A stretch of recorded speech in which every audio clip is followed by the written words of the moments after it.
Boa noite. Como vai, professor Henrique? Boa noite, meu querido. Tudo muito bem, graças a Deus. Aqui na quarentena, em casa.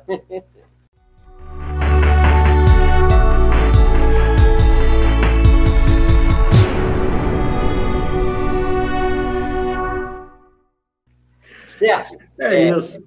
Antes da gente começar, eu queria fazer duas coisinhas. Primeiro, agradecer você o convite. E segundo, agradecer você pela sua profissão. Nesse momento, vocês, médicos, estão lá na frente, né, ajudando esse país a enfrentar o que a gente está enfrentando. Muito obrigado, Sérgio, pelas duas coisas. Isso daí são coisas da profissão mesmo. A gente está lá para isso mesmo, e o que puder ajudar, a gente fica muito contente com isso. Agora, o agradecimento é todo meu, né? É uma honra ter você aqui nesse bate-papo comigo, uma pessoa com seu conhecimento, com a sua experiência, que se dispõe com a sua generosidade a dividir todo esse conhecimento que você tem conosco. Muito obrigado por ter aceito aí o convite. Quem agradece sou eu, Sérgio. Eu queria, Henrique, assim, para a gente começar, que estou vendo que as pessoas estão começando a entrar, inclusive tem uma Márcia Menta aqui que eu acho que você conhece. Mas tem outras pessoas também que estão entrando, a Bárbara, a Fátima, e que você se apresentasse para elas te conhecerem melhor. Claro. Meu nome é José Henrique de Freitas Azevedo. Na verdade, as pessoas me chamam de Henrique, sou mais conhecido como Henrique. Sou professor aposentado da Prefeitura da cidade do Rio de Janeiro. Trabalhei 37 anos na Prefeitura e 38 anos como professor da rede pública. Eu sou professor, que a gente chamava de professor 2, professor da meninada, né? A minha formação acadêmica é em teatro, mas eu vivenciei muito mais a pedagogia do que o teatro. Eu digo que eu acho que entendo mais de pedagogia e de educação do que de teatro, né? Eu trabalhei na Prefeitura da cidade do Rio de Janeiro em todos os cargos que você pode imaginar. Dentro da escola eu fui professor regente, sala de leitura, diretor de escola, adjunto, ajudei a implantar um CIEP, trabalhei no nível intermediário, na 4ª CRE, trabalhei na 5ª CRE, trabalhei 14 anos dentro da Secretaria Municipal de Educação, e durante todo esse tempo ligado ao que a gente chamava de projetos culturais, né? Eu era responsável por esses projetos culturais e pelo ensino da arte. Então, essa foi a minha vivência. Na verdade, eu vivenciei aquela secretaria muito mais do que os meus projetos, né? Eu vivenciei pensar política pública. Isso eu acho que foi a minha grande experiência, é o meu grande mote. Eu hoje sou aposentado, mas apaixonado pela educação e, como você disse, o conhecimento só faz sentido se você passa esse conhecimento, essa experiência para o outro. Senão, ele não, se o conhecimento não circula, ele não serve para nada. Ok? Aqui já me apresentei. Perfeito. Eu não sei se eu cheguei a comentar contigo, eu sou filho de professores, né? E já revelando um pouco da minha idade, passei muita prova em mimeógrafo, né? Então, eu sempre valorizei muito a questão da educação. Para mim, é a base de tudo, sem dúvida alguma, é a base de todas as profissões. Se eu sou médico hoje, comecei com a educação básica, né? É fundamental e é realmente a mola propulsora de qualquer civilização de progresso. Então, eu entendo que a educação deveria ter uma atenção muito maior do que tem em todos os níveis. Eu tenho feito uma observação que eu gostaria que você falasse sobre isso, que a impressão que me passa é que a educação superior recebe uma atenção maior atualmente do que a educação básica. Então, eu comparo muito de segurar uma cereja e esquecer que tem que ter o bolo embaixo, né? Eu penso que a educação básica tinha que ter uma atenção maior em termos qualitativos. Quantitativos, depois a gente vai até no desenrolar da conversa, a gente conversa em relação à questão de vagas, etc., e dimensionamento, mas principalmente em relação à atenção. Você tem essa mesma impressão, que a educação superior, os níveis superiores têm uma atenção maior? Talvez. Agora, assim, não adianta priorizar a educação superior se você não tem um trabalho de base, né? Eu trabalhei a vida toda com a educação básica. Eu fui professor universitário durante alguns anos, mas, na verdade, a minha grande vivência é com a educação básica, sobretudo o ensino fundamental. E, assim, eu digo sempre, né? Eu costumo dizer assim, eu diria, se tem poder, né? Se sou secretário de educação, prefeito de uma cidade, governador do estado ou presidente da República, certamente, eu diria a você que a grande revolução da escola é trabalhar, sobretudo, com prioridade absoluta para os 3 primeiros anos de escolaridade. Está ali o nosso gargalo, está ali o nosso grande problema, né? Quer dizer, o desafio desse país é como ensinar menino a ler, escrever e contar nos 3 primeiros anos. Eu acredito que, pela experiência de todo esse tempo, que se a gente tem um bom processo de desenvolvimento do menino nos 3 primeiros anos de escolaridade, a gente resolve pelo menos 70% dos problemas de aprendizagem desse menino até o final do fundamental ou 9º ano. Você tocou num ponto que eu acho fundamental, essa questão do início do ensino básico, né? Eu sou do tempo que nós nos alfabetizávamos no 1º ano. E, de um tempo para cá, pelo menos que eu tenha tomado conhecimento, né, não sei se foi com a Cláudia Agostinho ou anterior a ela, eu sei que foi de uns anos para cá, eu entendi como os 3 primeiros anos formadores de um ciclo único, no qual haveria, bem entre aspas, uma aprovação automática, e, na realidade, seria só o percurso durante esses 3 anos. Ou seja, o objetivo não seria obrigatoriamente uma alfabetização no 1º ano, mas sim durante esse ciclo de 3 anos. Ao final desse ciclo de 3 anos, aí sim entraria naquele ritmo escolar clássico que a gente conhece. O que você entende? Você acha que é necessário realmente 3 anos para alfabetizar uma criança? Não é possível fazer isso no 1º ano, como era feito? Na verdade, quando a gente pensa num ciclo de 3 anos, a gente não está pensando necessariamente na alfabetização em 3 anos. A gente compreende que é necessário respeitar o ritmo de cada uma das crianças, não é? Então, a gente diz que em 3 anos essa criança tem que estar pronta, né, a gente chamaria de uma sofisticação maior da produção da leitura e da escrita. Isso não quer dizer que eu tenha que alfabetizar essa criança durante esses 3 anos, né? Não, é possível que essa criança saiba ler e escrever ao final do 1º ano. Isso é um equívoco. Quando a gente pensa num bloco, na verdade, o bloco único, né? A ideia dos 3 primeiros anos é uma coisa bastante antiga, antes até da professora Regina de Assis, mas quem efetiva os 3 primeiros anos como um único bloco foi a professora Regina no município do Rio de Janeiro, pensando no tempo de desenvolvimento daquela criança, né? Quando a gente pensa num ciclo de 3 anos, a gente não está dizendo que ela tem que aprender a ler em 3 anos. A gente está dizendo que é importante que não se interrompa esse ciclo de desenvolvimento da criança nos 3 primeiros anos de escolaridade do ensino fundamental.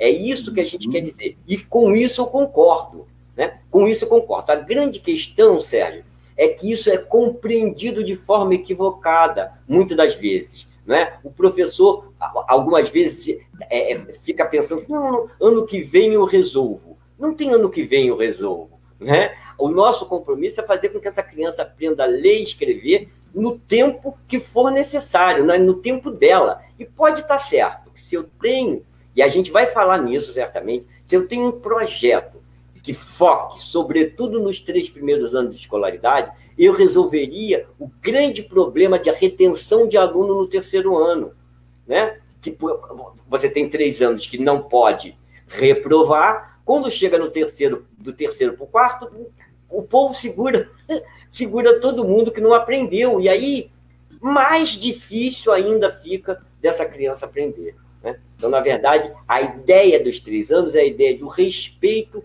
a etapa de desenvolvimento dessa criança, né? Ao respeito ao ritmo de desenvolvimento, que é diferente de um para o outro. Essa é que é a ideia principal desses 3 anos e com a qual eu concordo, Sérgio. Ao final desses 3 anos, muitas vezes a gente observa exatamente o que você falou. Algumas pessoas perdem o ritmo, perdem o time. Ao passar de ano, entre aspas, isso daí poderia funcionar como um checkpoint, um ponto de checagem daquele trabalho que está sendo desenvolvido. A partir do momento que isso é encarado como um foco, isso tem sido avaliado, pelo menos até onde eu tenho conhecimento, ao final do 3º ano. Então, muitas vezes se perde um pouco no meio do caminho. A gente escuta, lamentavelmente, algumas mães falarem que meu filho é meio burrinho mesmo, me deixa para lá, e não sei o quê, que é uma maldade sem tamanho, né? E até um desconhecimento de como é que é essa fase cognitiva da criança. Não quero, não é hipótese de eu chegar e criticar o professor por esse problema, mas eu entendo que a formação pedagógica ela poderia ser um pouco mais robusta, haveria que ter um investimento maior em cima do professor. Eu vejo muita intenção de abrir vagas, espaços, escolas e salas de aula. Eu escuto muito pouco investir na qualidade do profissional que está lá ministrando essas aulas. Então, eu entendo que essa é uma atenção que precisaria ser majorada a partir do momento que esse professor, que é o responsável, primeiro, de identificar esses gargalos que você está colocando, né, com propriedade, segundo, saber como lidar com eles e saber que ele precisa, mesmo que extraoficialmente, entre aspas, ter os seus pontos de checagem ao longo do processo, para que ele possa realmente pensar as dificuldades durante esse período e poder trabalhar em cima delas, né? Eu não tenho a menor dúvida. Eu diria assim que a questão dos 3 primeiros anos, eu tenho 2 vetores importantes. O primeiro é formação em serviço desse professor. E depois é uma definição, na verdade, do que você entende por alfabetização. Porque assim, tem uma discussão importante, enorme aí, sobre o que é alfabetizar, né? Sobre o que é o menino estar alfabetizado ou não estar. Então, eu tenho 2 vetores importantes, que é a responsabilidade do executivo, né, da gestão pública de educação, definir, né, junto com ouvindo a academia, ouvindo os outros professores, mas definir, né, o que eu chamo do aluno alfabetizado. E o outro vetor, esse é um vetor conceitual, e o outro vetor é a formação de professores. Agora, quando eu falo em formação de professor, eu não estou falando em cursinho que se faz na secretaria há muitos anos, é formação em serviço sistemática, não é? Efetiva. Esses alunos, essas turmas precisam ter um acompanhamento importante. Na verdade, Sérgio, o que está faltando, e isso há muitos anos, eu diria décadas, está faltando um projeto para esse período de desenvolvimento desse menino, né? Esse professor precisa ser visto com mais carinho, esse aluno precisa ser visto com mais carinho. Quando eu digo carinho, não é vitimação de ninguém, não. Com mais carinho, assim, o que esse professor está precisando, né? É possível que eu tenha 30 alunos numa turma de 1º ano, né? Alunos de 6 anos, será que é uma quantidade importante que eu possa dar atenção o que cada criança precisa, né? Então, eu tenho esse professor, ele precisa de alguma forma ser valorizado de forma diferenciada dos outros, não é? Assim, quando eu fico muito ansioso, né? Porque eu acho que não era difícil propor um projeto que olhasse por todos os lados essa questão do desenvolvimento do menino nos primeiros anos de escolaridade, para que a gente guarde o direito, que é direito desse menino aprender a ler, escrever e contar nos 3 primeiros anos de escolaridade. Serginho, tem uma outra coisa que é muito legal. Antes, o ensino fundamental começava no 1º ano, e aí criaram uma classe de alfabetização. O ensino fundamental tinha 8 anos, e o município do Rio de Janeiro, pioneiro, cria o que eles chamavam de classe de alfabetização. Então, antes do 1º ano, o aluno tinha a classe de alfabetização. Isso foi exitoso, transformou-se o ensino fundamental em 9 anos, então o que era a classe de alfabetização passou a ser o 1º ano do ensino fundamental. Quando você pergunta, eu acho a pergunta ótima, a educação pública tem jeito? A educação pública é o lugar privilegiado para você fazer isso que a gente fez, por exemplo, criar uma classe de alfabetização, não é? E depois essa classe de alfabetização passa a fazer parte do ensino fundamental. A gente é um espelho para o sistema de ensino do país, seja público, seja privado. Então, quando você faz essa pergunta, eu acho essa pergunta ela é muito criativa, porque ela dá a oportunidade da gente dizer que a educação pública não só tem jeito, como ela pode e deve exercer o seu papel de liderança no sistema de ensino, tanto público quanto privado. Isso daí vai permitir até a gente lembrar que, no passado, as boas escolas eram as escolas públicas, né? Iam para as particulares que não conseguia vaga, que não conseguia passar num Pedro II, numa aplicação, num Andrews, quer dizer, as grandes escolas eram as escolas públicas.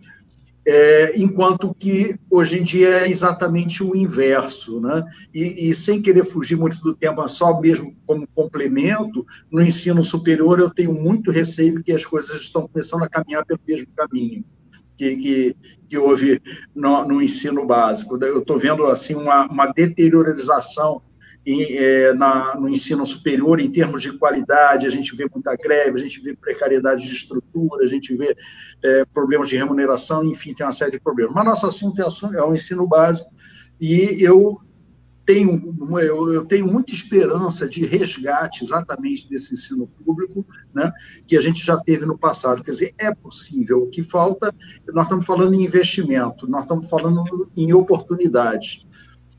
Foi muito, muito pertinente essa colocação sua, que não é para o professor ficar fazendo cursinhos, não é isso, não é uma coisa assim superficial, rasa, mas nós temos que lembrar que aqui no Rio de Janeiro nós temos uma UERJ, nós temos uma UFRJ, nós temos uma Unirio, faculdades públicas, com excelentes profissionais lá dentro, onde, na minha concepção, poderiam ser criados cursos mais robustos, como uma pós-graduação, como uma coisa mais de maior conteúdo, exatamente para melhorar a capacitação desses professores, né?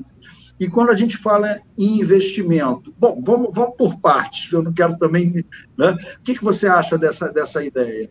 Isso é perfeito. E assim, Sérgio, a gente já fez isso no município do Rio de Janeiro, né? A gente criou uma disciplina em arte que é dança, e a gente fez uma pós-graduação estrito sensu, para professores de educação física, que eles se transformaram em professores de dança. Sabe qual é o custo disso? É ridículo quando você pensa em orçamento, não é? A gente já teve um curso de pedagogia especialmente organizado na UERJ para professores do município do Rio de Janeiro, né? Quer dizer, essas universidades, elas chancelam. Esse professor, ele sai com diploma de pós-graduação. Isso não é importante só para o sistema público, mas para esse cara também que está lá. Por que não se faz isso? Você tem os melhores grupos, conceitualmente falando, nas universidades públicas, a UF,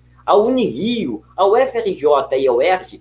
Você tem um trabalho, só para dar um exemplo, um trabalho na UFRJ com ensino de matemática, que é a coisa mais fantástica que eu já vi, né? Uma professora, Beth Aguiliari, foi minha professora na Escola Normal de Matemática, e hoje está lá, até hoje, nesse grupo de ensino da matemática. Quer dizer, por quê? Não é chamar o grupinho de matemática para fazer um cursinho com o cara, não, né? É uma pós-graduação, e aí eu estou contigo, sistemática, porque você acompanha o trabalho desse professor, você não só está dando uma formação importante para ele, mas você também está acompanhando essa turma, né? Eu fico imaginando, por que não os professores vão fazer lá o seu não tem aquela... Eles fazem o trabalho de final de curso? Por que não um trabalho de final de curso sobre a sua experiência com a sua turma? Como é que foi aprender nesse curso de pós-graduação e que avanços eu tive no trabalho com o menino, né? Outra coisa, Sérgio, que me dá uma angústia do tamanho de um bonde, né? Eu digo assim, qual é o prefeito que eu voto? Aquele que disser que não vai resolver o problema da educação. Porque problema da educação não se resolve em 4 anos. Não existe um salvador da pátria, né? Eu não quero Salvador. Eu vi salvadores aí, não é? Eu vi Salvador até do chão da escola, né? Eu vi Salvador de tudo, né? E assim, já estou antigo demais para acreditar na carochinha. Então, digo, não se resolve o problema da educação em 4 anos. É política de Estado, não é política de governo, né? É uma política de Estado. Eu preciso ter claro que estou lá há 4 anos e eu vou fazer o melhor possível para que aquele cara que vai chegar depois de mim possa dar continuidade àquilo que a gente já viu. É só para lembrar o que Moreira Franco fez com o projeto de educação mais importante desse país, que foram os CIEPs, né? Então, isso a gente não pode permitir. Então, voto naquele que disse assim, não vou resolver o problema da educação. Esse está falando a verdade e está sendo honesto. Eu penso que a gente pode chegar lá, eu tenho esperança que chegue lá, mas através de pequenos passos. Então, tem que ter metas com pontos de reflexão no meio desse caminho para que isso daí consiga ter um avanço sustentável. Prioridade, Sérgio. Prioridade. Eu tenho que ter prioridade na educação. O que eu vou, qual é o meu ponto importante, né? Para investir. Eu tenho que chegar lá, ver os números, vamos fazer uma análise disso tudo aqui. Onde estão os gargalos? E aí, Sérgio, me preocupa muito quando a gente pega assim, esses números, aí identifica o gargalo. Todo mundo sabe qual é o gargalo. 3º e 6º ano, né? E aí, assim, me preocupa muito algumas propostas que, na verdade, não fazem avançar. Por exemplo, tenho um respeito muito grande pela Cláudia Costinha, acho que ela foi uma secretária de educação, que tinha uma proposta, né, que eu não concordava, mas ela tinha uma proposta que ela... Pragmática, né? Em prática. Mas o que fez ela, sabiamente, naquele momento? Tenho 2 gargalos, crio o quê? Projetos de correção de fluxo. Então, eu vou tentar diminuir esse gargalo. Eu sempre digo, é a tese clássica do sistema. Entram 100 alunos, depois de 9 anos tem que sair 100. Só que entram 100 e sai 40. O que eu faço? Tenho que corrigir o fluxo. Aí eu crio projetos de correção de fluxo. Eu tenho 1 ano de escolaridade que está fora dos 9, né, que eu faço uma correção de fluxo. Isso resolve até a página 2, né? Porque uma hora, correção de fluxo é para ter um tempo. Hoje, Sérgio, todos os projetos de correção de fluxo estão desde 2009, que foi quando a Cláudia Costinha entrou. São 11 anos de projeto de correção de fluxo. Então, na verdade, você não corrigiu nada, porque as razões do fluxo não estar correto não foi combatida. Então, você cria anos de escolaridade que acabam se acrescentando os seus 9º anos regulares. Então, você tem no município do Rio de Janeiro hoje 13 anos de escolaridade, porque além dos 9, eu tenho aqueles que tentam resolver e corrigir o fluxo. Como? Eu tenho que corrigir o que está resultando no fluxo, na distorção. E isso a Cláudia Costin não fez. Esse foi o grande pecado. Eu lembro bem que eu estava na CREI e eu vi uma coisa que eu nunca tinha visto na escola, na minha experiência. Os alunos na idade certa, né? Então, eu tinha alunos na idade certa em todos os anos de escolaridade. Só não tinha aqueles que estavam no projeto de correção. Então, isso dá certo, isso é legal, isso é necessário num sistema complexo e gigante como o do município do Rio de Janeiro. Só que ou eu ataco as causas, ou eu vou ter que ter projeto de correção de fluxo indefinidamente. Compreende como é que isso é complicado? Sem dúvida alguma. E eu estou vendo aqui, todos estão concordando contigo. Você não deve estar vendo aí os comentários que estão aqui rodando mais do que crédito de cinema nacional, entendeu? Eu tenho muitos amigos, são todos meus amigos, então é bobagem. São suspeitos. Agora, foi muito bom você tocar nesse ponto das turmas de correção de fluxo, já respondendo uma pergunta que eu ia te fazer, se essas turmas não acabaram sendo incorporadas nos anos de escolaridade, né? E o porquê disso aí, penso eu, que a gente vai voltar a conversa ao início. Será que não está faltando uma capacidade de identificação ao longo desse bloco de 3 anos, para que, através desses pontos de checagem, consigam fazer pequenas correções no meio do caminho para não ter que fazer essa correção só no final do terceiro ano? Não, porque, na verdade, a Cláudia Costin propunha um controle do desempenho dos alunos muito rígido e centralizado. Então, tinha prova única para o primeiro ano, para o segundo ano, para o terceiro ano. Então, esses dados a Cláudia Costin tinha. Não era falta de dados, nem de ação, de controle. Onde isso se perdeu, então, Henrique? Não se porque isso se perdeu. Não foi usado. Porque, assim, a preocupação era com o sistema, era uma preocupação com o mecanismo do sistema. Né? A Cláudia Costin, e aí eu digo Cláudia Costin, como eu podia dizer César Benjamin, como eu podia dizer Thalma. Eu digo que o sistema público de ensino do município do Rio de Janeiro deixou de olhar para as causas pedagógicas, para as causas administrativas, para as causas funcionais que criaram o monstro da reprovação desse tamanho, né? Dos dois grandes gargalos. Para você ter uma ideia, assim, como as ações são burocráticas, Sérgio, você tem um gargalo no sexto ano. O que se fez? Criou-se uma coisa meio monstrinha que chama de sexto ano experimental. Esse sexto ano experimental não são com todos os professores, é um professor só. Então, tentou-se resolver o gargalo do sexto. O que aconteceu? Para onde foi o gargalo, Sérgio? Para o sétimo, é claro. Claro. Então, as políticas que são corretas, essa política de correção de fluxo, esse acompanhamento que você diz do desempenho dos alunos, ele é feito, e isso é correto, isso é muito bom. O que é ruim é que eu faço o quê com isso? Né? Como é que eu resolvo a questão? Eu falo isso, Sérgio, porque a gente é antigo nesse negócio, então a gente já viu coisa do Arco da Velha. Eu passei por uma experiência importante quando era diretor de escola, que era... A gente não tinha sexto ano, né? O segundo segmento começava no quinto ano. Então, a gente teve um projeto que era quinto ano, otimização do quinto ano. Né? Porque você tinha um gargalo. Né? O aluno no quinto ano ficava reprovado. Agora é no sexto. Aí se fez um grande projeto que teve um resultado estupendo. Esses professores tinham formação semanal, esses alunos tinham ido a museus, a teatro, a cinema, sistematicamente. Então, você tinha um grande projeto que chamava Otimização do Quinto Ano, que resultou num desempenho muito melhor desse quinto ano. Aí esse negócio some. Você está entendendo assim, a gente... E aí eu fico com muita pena de dizer isso, porque eu acho que a Cláudia Costin é uma pessoa de um bom trato, de uma percepção importante do que é o sistema.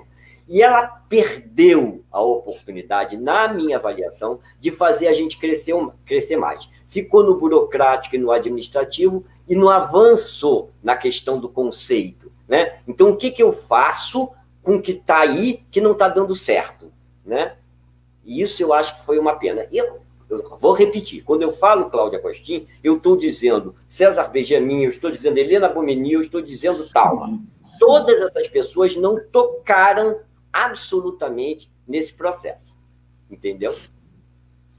Eu ainda não entendi qual é a diferença que faz esse abismo entre, por exemplo, nós temos aqui um avaliador, tem o SAEB, tem o IDEB, que é um pouco mais amplo, que inclusive tem o SAEB dentro dele.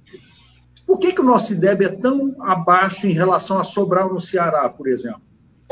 Pois é, eu queria saber, primeiro que Sobral é um município... O que eles fazem de certo que a gente não está fazendo aqui? Primeiro que Sobral é um município desse tamaninho. Sim, né? Sim. Tem esse facilitador. Mas é só uma questão de tamanho de rede ou é uma questão de metodologia?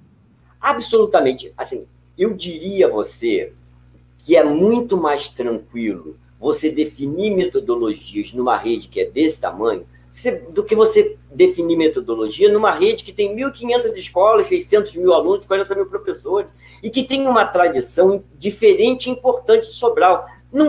Não há possibilidade de comparar, Sérgio. A lição que Sobral me dá, na minha avaliação, é que Sobral soube olhar para a educação com prioridade. Né? Eu fico pensando assim, quando se quer, né, as pessoas fazem. Eu lembro do Brizola, é um exemplo histórico. a gente pode levantar um monte de questões, pode discutir aqui as razões ou não, se foi bom, se não foi, a gente pode discutir. Olha só um parênteses, que eu estou vendo, esse daqui eu vou ter que colocar em tela. Tem gente aqui que gritou de Sobral, falou que lá é uma ditadura, que não é um problema. A Cristina Lima é minha amiga há muitos anos, trabalha com alfabetização desde sempre, e ela deve saber o que está dizendo. Ela certamente deve saber o que está dizendo. Então, assim, o município do Rio de Janeiro bom, a questão da prioridade. O que o Brizola sabia? Ele tinha uma prioridade, ele fez 500, disse que ia fazer, eu me lembro, eu não acreditei, eu vou fazer o sambódromo. Em um ano, menos de um ano, o sambódromo estava pronto. Então, falta hoje, no político, essa identidade, essa prioridade importante, né? A compreensão de que a educação é, na verdade, um investimento. Né? Eu diria que é um grande projeto civilizatório. Ou a gente faz isso com a educação, ou a gente não faz. E o município do Rio de Janeiro tem todas as possibilidades de fazer a educação pública, a melhor educação pública desse país. Eu tenho certeza disso. Uma outra coisa, Sérgio, que acho que é importante a gente colocar com relação à questão da alfabetização, é que a gente fica falando muito mal da alfabetização do município. A questão da leitura e da escrita é uma questão no mundo todo, meu companheiro. Então, grandes sistemas de ensino de países desenvolvidos estão ressentidos com essa questão da aprendizagem, da leitura e da escrita desses meninos. Então, a gente também tem que ficar menos ansioso. Isso não quer dizer que a gente não tenha que ficar desleixado. Ah, não, tá todo mundo assim. Não, ao contrário. O município do Rio de Janeiro pode e deve ser liderança da educação nesse país. Você tem os melhores... Eu conheço, são 60 anos... Desses 60 anos, 38 eu passei dentro do município do Rio de Janeiro, eu tenho as melhores pessoas, né? As mais capacitadas, que conhecem essa rede com a palma da mão deles, não é? Eu digo assim, uma vez perguntaram ao César Maia o que ele achava, qual seria a secretária de Educação perfeita. Ele diria que, certamente, uma pessoa da academia, né? Que foi o que ele fez quando chamou a Regina de Assis. Né? A Regina de Assis foi para a Secretaria Municipal de Educação, era professora da PUC, trouxe para o município do Rio de Janeiro novidades, talvez a secretária que mais novidade trouxe, quando eu digo novidade, parece não é coisa nova, né? Mas que mais realizou pedagogicamente, na minha avaliação, alguma coisa no município do Rio de Janeiro. Ela implanta a educação infantil de forma aprofundada nessa rede. Você sabe o que é isso? O que significa isso lá em 1998, 1996? Né? Isso era uma revolução. Então, por quê? Porque estava uma pessoa com a experiência conceitual de discussão da academia junto com as pessoas dessa rede. Né? A Regina não tinha uma equipe PUC dentro da Secretaria Municipal de Educação. Ela tinha gente da PUC, mas tinha as pessoas que tinham a experiência de como essa escola funcionava. Ela respeitava e ouvia todas essas pessoas. E aí a gente teve uma gestão muito exitosa. Né? Então, acho que a gente tem que... Eu fico muito preocupado quando eu estou falando nesse exemplo do César Maia, que na outra gestão dele fez o contrário, botou uma pessoa da rede. Né?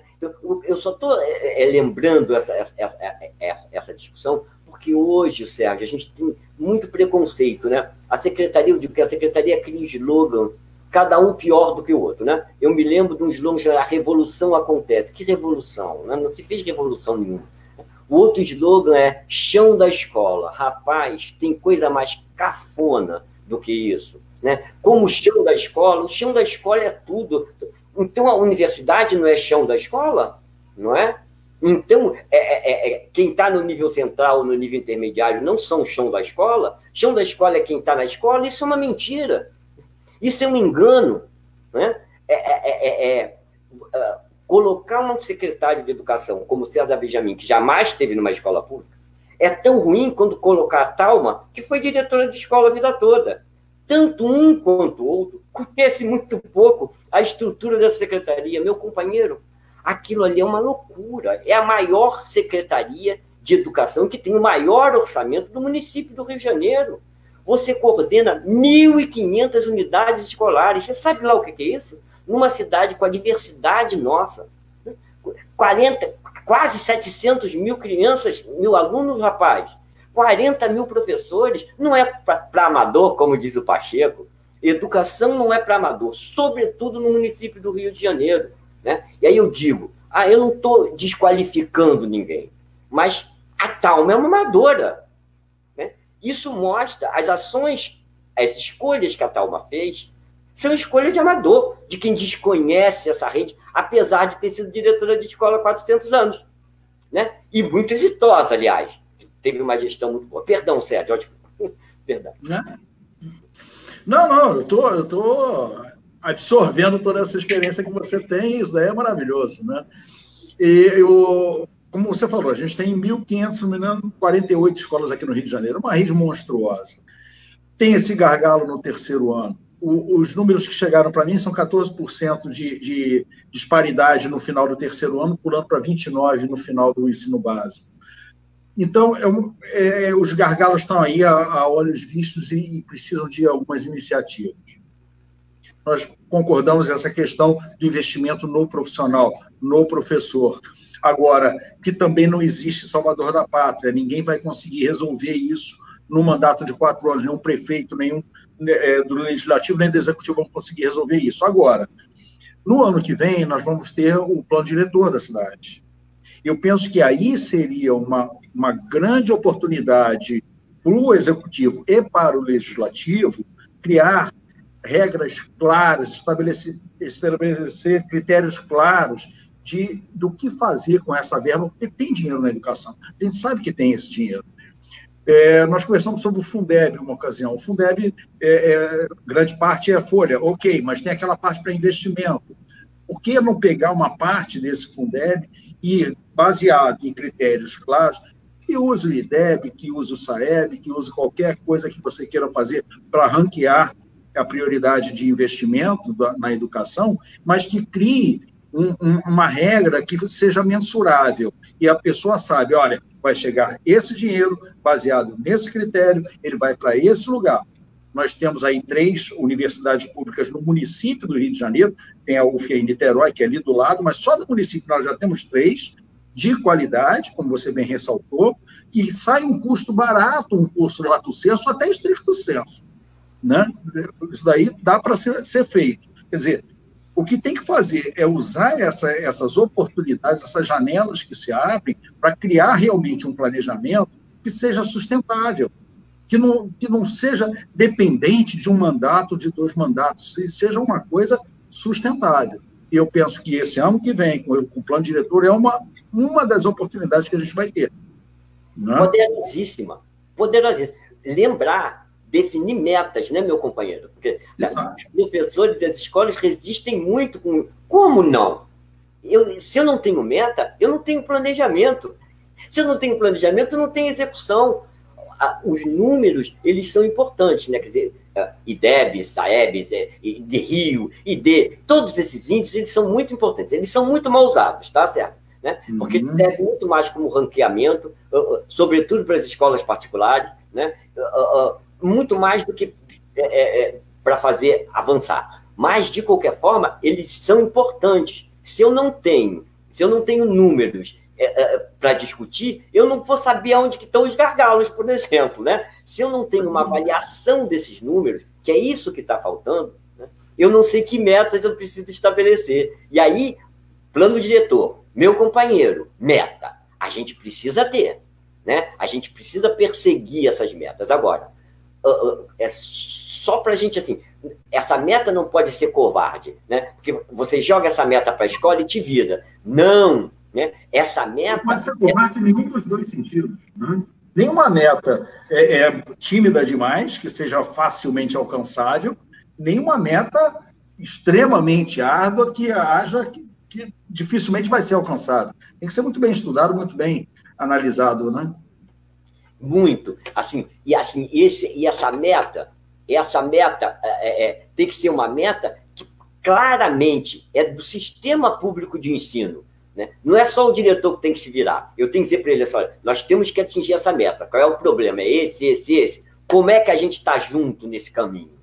Não é? Como é que a gente está junto? O que a escola propõe?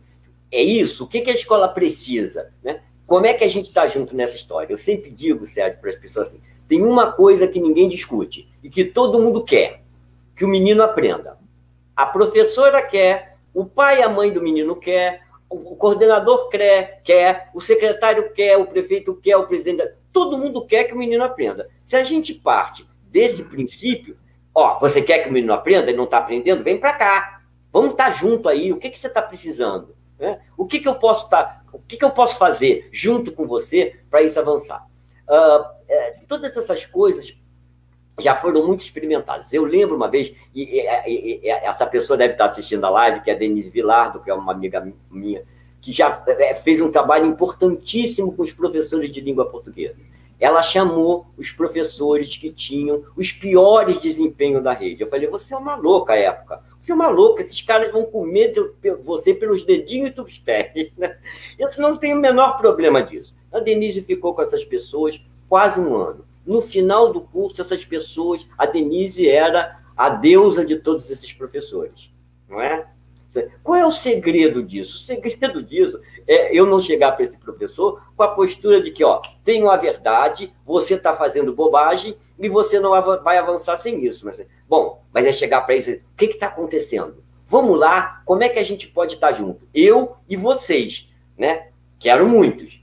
Vamos trocar, vamos ver o que a gente pode fazer. Né? Então, assim, há muito que se pode fazer, ô Sérgio, quando a gente sai do conforto da burocracia, né? Ou do conforto, porque é um conforto, a burocracia é confortável, não é? Sim. Eu mando a escola fazer um quadrinho me dizendo isso e aquilo, pego aquele quadrinho, guardo, não vou fazer nada com ele, mas disso, olha, tenho todos os dados, não é? E o que aconteceu com esses dados? Nada avançou. Então, a gente precisa sair disso, né? Eu fico muito ansioso, porque eu acho que é fácil sair disso. Aliás, sair disso é a grande paixão, né? Porque isso qualquer um faz. O que a Denise fez não é qualquer um que faz. Pois é, mas você não acha que precisa de uma maior proximidade? Como você bem colocou, nós temos, se não a maior, uma das maiores redes escolares do país, né? Mais de 1.500 escolas só dentro do nosso município. Não é muito difícil uma centralização de ações, de decisões? Não seria muito mais fácil utilizar as CREs, que são mais, né, próximas daqueles grupos escolares, para que cada um avalie a sua necessidade local ou regional que seja? Por que isso não está articulado, ou se é que está, eu não sei, é uma pergunta. Né? Por quê? Vou dizer a você, as CREs foram criadas exatamente para isso, para que você descentralizasse do orçamento as questões de ordem pedagógica. Então, o nível central seria responsável pelo quê? Pela formação dessas pessoas que estão nas CREs, e essas pessoas que estão nas CREs mais próximas das escolas dos professores fariam esse trabalho de proximidade com a escola. Isso aconteceu durante algum tempo. E aí eu volto, porque não tem jeito. Eu localizo na história. Cláudia Costin entra no município do Rio de Janeiro e centraliza todas as ações. Né? As CREs deixam de cumprir o papel para que elas foram criadas, que era o papel de descentralização. Essas CREs deixam de ter esse papel descentralizado, que elas já tiveram. Eu lembro que a época que a gente estava no nível central, a responsabilidade da gente era formar as pessoas da GED e das CREs, porque nós trabalhávamos no Departamento Geral de Educação, e essas pessoas da GED acompanhavam e faziam as suas formações descentralizadas. Isso já foi assim. Orçamentariamente, a mesma coisa. A autonomia orçamentária da CRE, foi para isso que o César Maia criou as CREs. Eram 24, 26, cada ano era uma quantidade de DECs maiores. E ele disse, não, vão ser 10. Mas como é que você diminui para descentralizar? Justamente para descentralizar. Né? Quando eu diminuo a quantidade de CRE, eu estou dando a ela autonomia. E ele dizia assim, quando se cria isso, a época da Regina de Assis. Por isso que eu digo para você que tem umas figuras importantes na administração pública, né? Ele dizia o seguinte: em um ano, se eu tiver 2 CREs com sucesso na questão da descentralização, eu diria que o meu projeto foi exitoso, né? Então, você já teve isso, as CREs já foram isso. Hoje não é mais. Hoje não é mais. Eu digo, a partir da Cláudia Costin, que achava, que avaliava, que precisava ter um controle centralizado. Que, por exemplo, o acompanhamento remoto, né? Então, isso foi uma contribuição, mas uma coisa que foi boa e foi ruim, foi uma contribuição porque você traz os meios eletrônicos como possibilidade das coisas andarem mais rápidas, né? Mas você centraliza. Quando você centraliza essas informações, você tira da CRE o papel de autonomia que ela já havia conquistado. Isso já aconteceu. Agora, precisava ser muito mais aperfeiçoado, tá, Sérgio?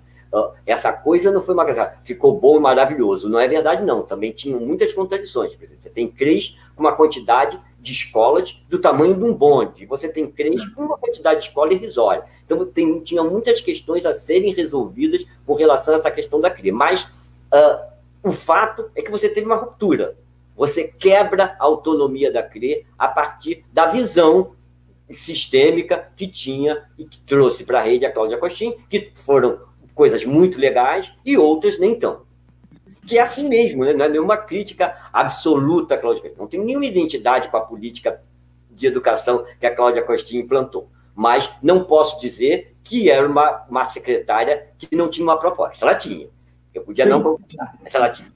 Aliás, nesse aspecto de descentralização, levando-se em consideração o tamanho do município do Rio de Janeiro, eu penso que isso daí vale para qualquer área, até na minha área da saúde.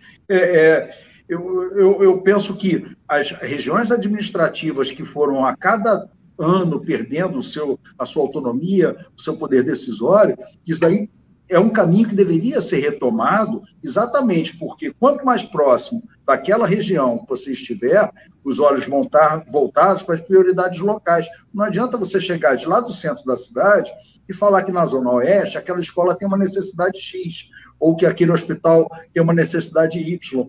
A descentralização na administração pública numa cidade do tamanho do Rio de Janeiro, para mim, é fundamental. Isso daí não, senão você vai estar enxugando gelo. Não existe uma receita de bolo, né? Não tem como você chegar e colocar, não, na Zona Norte as escolas têm a mesma necessidade do que na Zona Sul, do que numa área de risco, do que numa área que não é de risco, cada um tem a sua necessidade. Então, essa descentralização, para mim, é fundamental. A assistência social também é descentralizada, tem as CRAs, né? Isso ajudou muito a assistência social também, né? Está próximo ali. Claro, sem dúvida alguma, né? O pessoal vai me matar. Olha só, eu recebi algumas queixas aqui que você acabou com o jantar de algumas pessoas que não estão conseguindo sair daqui para parar de ver, né? Inúmeros agradecimentos e elogios a você, né?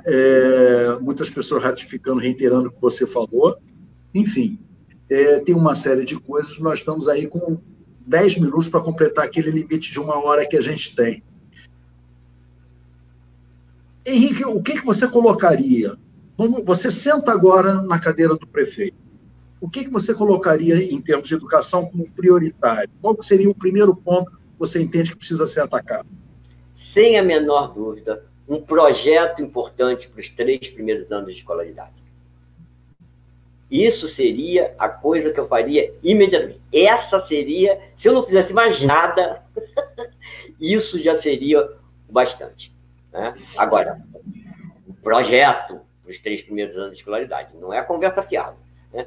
Que envolvesse tudo, todos os vetores, todas as... Sérgio, e mais importante, você só faz isso com o outro, né? Uma vez, eu conversei com o médico, eu tinha uma grande orquestra que as crianças cantavam na rua, eram 1000 alunos, então a gente fez um ensaio no sambódromo, e estava muito calor, e as crianças começaram a passar mal, aí a gente chamou a ambulância, a gente tinha uma ambulância, mas ela não deu conta, chamamos uma outra, e eu fui lá falar com o médico, era um rapazinho novo, eu falei, tem muita menina dessa daí também que já está desmaiando. Ele falou assim, professor, jamais se negligencia o sintoma de ninguém. Eu falei, caraca, vamos embora daqui. É igual em educação.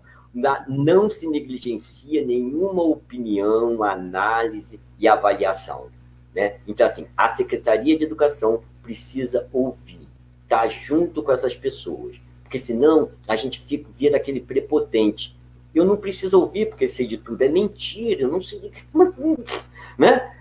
Eu quero esse cara que está lá, né? Eu quero esse diretor, eu quero esse professor, eu quero esse responsável, eu quero essas pessoas que vivenciam isso. Primeiro, para que possa me ajudar a avançar. Segundo, para que possa compreender melhor o processo todo.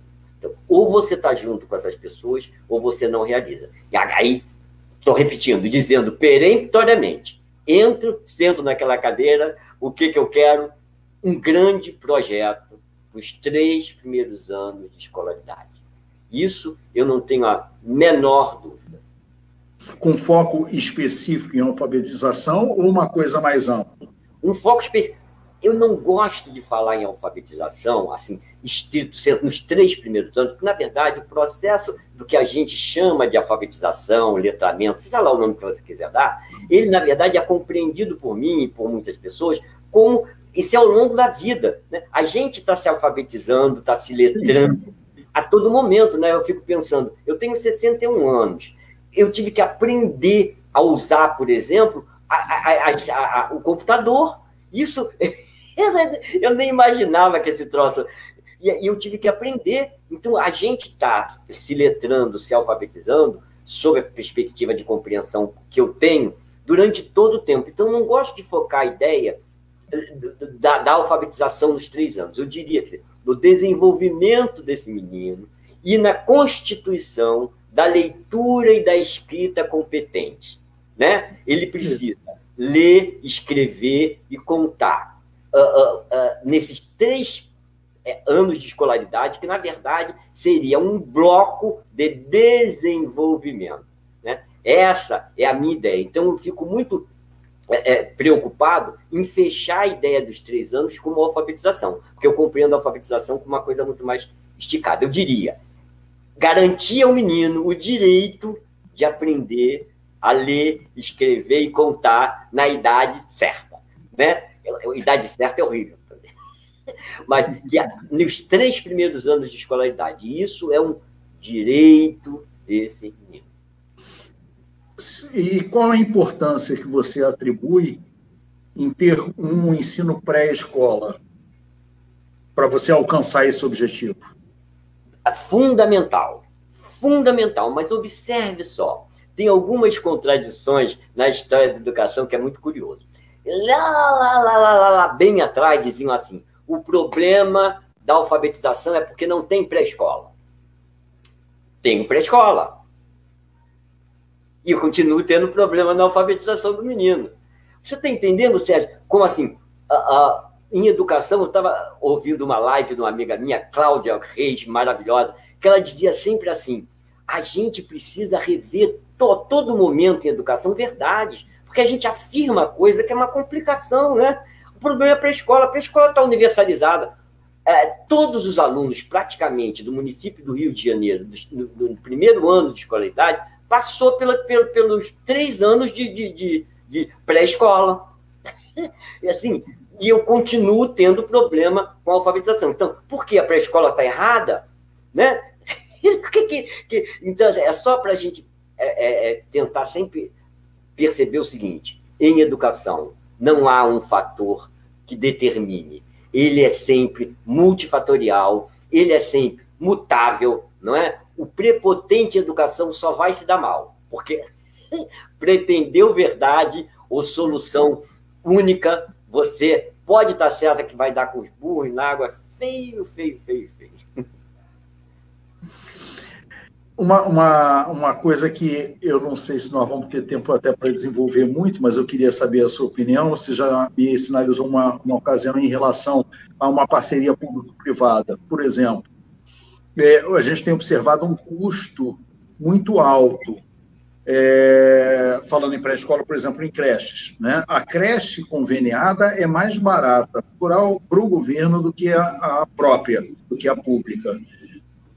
Por que isso? Seria por uma questão de forma da pública? Seria o caminho por aí? Qual é a solução que você daria em cima disso? Você já me falou que é contra o voucher, né? Que já foi tentado, parece, no passado, né? E não teve um sucesso aí esperado. Mas foi pela forma como ele foi feito? O que você tem a dizer em relação a isso? Observe, a ideia da creche conveniada é uma ideia bastante antiga, né?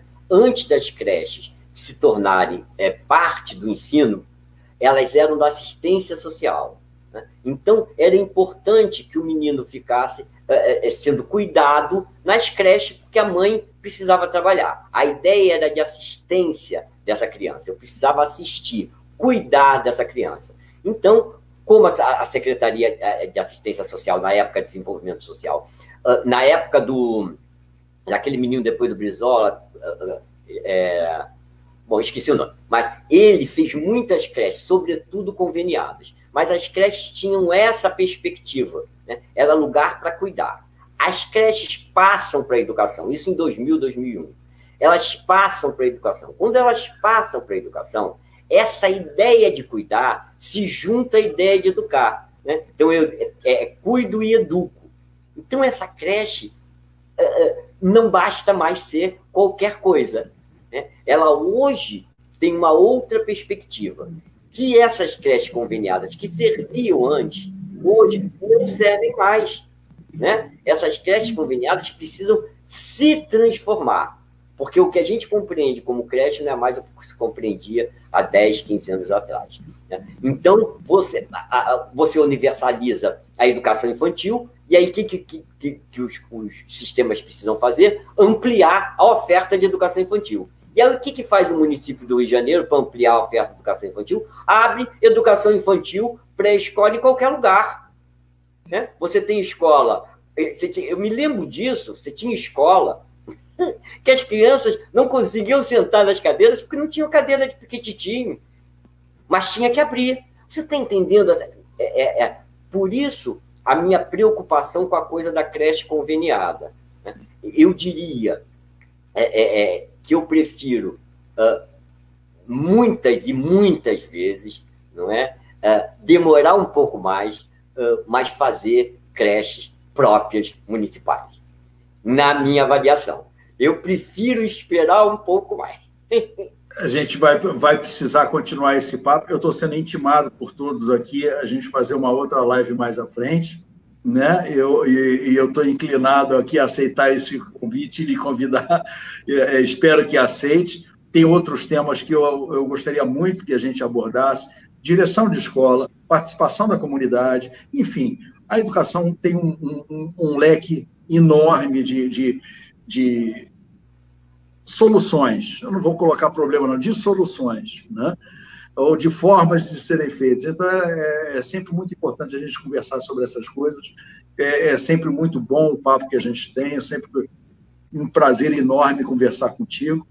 Infelizmente, a gente tem esse limite de horário. Eu queria agradecer muito a você ter aceito esse convite. Queria agradecer muito as pessoas que participaram aqui, convidá-las para uma segunda rodada um pouco mais à frente e deixar a palavra contigo aí para se despedir delas. Perfeito. Quando quiser. Primeiro, eu queria agradecer a você, né? Não, querer ouvir o outro não é tão simples assim, tá certo? Então, eu queria agradecer a você por querer me ouvir. Isso eu acho importante. A segunda, assim, eu faço isso com o maior prazer. Quando você quer a próxima live, é só me dizer. Então, assim, eu faço isso com o maior prazer. Quero agradecer a todas as pessoas que assistiram, né? Quero pedir perdão, porque o tempo é pequeno e eu fico muito entusiasmado, acabo falando demais, mas quero agradecer a todo mundo que está assistindo aí, fico sensibilizado pela vontade das pessoas discutirem educação, né? Assim, e você tem um entusiasmo grande, você é médico, mas o cara gosta da escola. Muito obrigado, Serginho, de verdade. Foi um prazer, foi nenhum sacrifício estar aqui. Um grande abraço, Pedro. Obrigado a todos e até uma segunda conversa.